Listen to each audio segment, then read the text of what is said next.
تقدر تقول لي بقى ارباح ايه اللي هنشتري بقى المحل اللي جنبنا دي؟ يا ابني الراجل اللي زي ده عشان نجيب رجله لازم فيه كلام جامد. فشخره، انهره، بعجره، اشعره كده. فعلا يا خالد، اللي زي ده ما ينفعش يقعد يسمع خساره وقفل كافيهات. وهي تفرق في ايه اصلا يعني؟ تفرق يا ابني. ايه رايكم؟ انا بفكر ان رامز بيه ده يبقى شريكنا الرابع. جود ايديا. جود ايديت ايه؟ انتوا عايزين راجل زي ده يشاركنا احنا يا صعاليك؟ ده دخل في نص ساعه كده راح ضارب 1000 جنيه كده. ايوه، لانه بيكسب اضعاف اضعافهم في نفس المده. ذاتس رايت.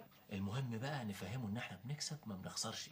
طب انا ممكن اقول حاجه بقى عشان انا بدات افهم بقى. ايه رايكم بقى نحاول ان احنا نرجع له الفلوس اللي اداها لي جوه عشان نعرف ان احنا هي الجامده؟ صح يا ياسر. افكارك منيره.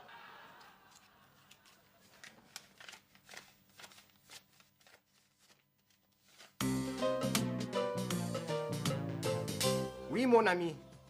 Ah, mais il y a beaucoup de choses à faire ici. D'accord, d'accord. À tout à l'heure, à tout à l'heure.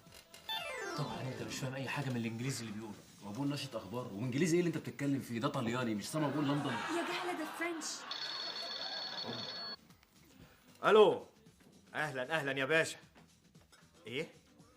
لا لا لا طبعا انا شريكك. يا باشا كلمة رامز الجبل يا عقل. لا انا هنا في مصر يومين وبعد كده راجع روسيا.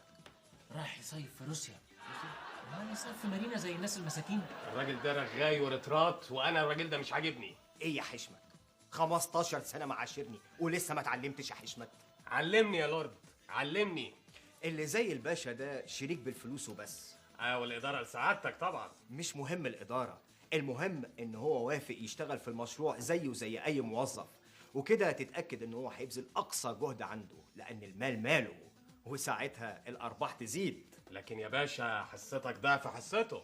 مش مهم، المهم الأرباح تزيد. يا ابن الفظيعه الشنيعه، شايفين؟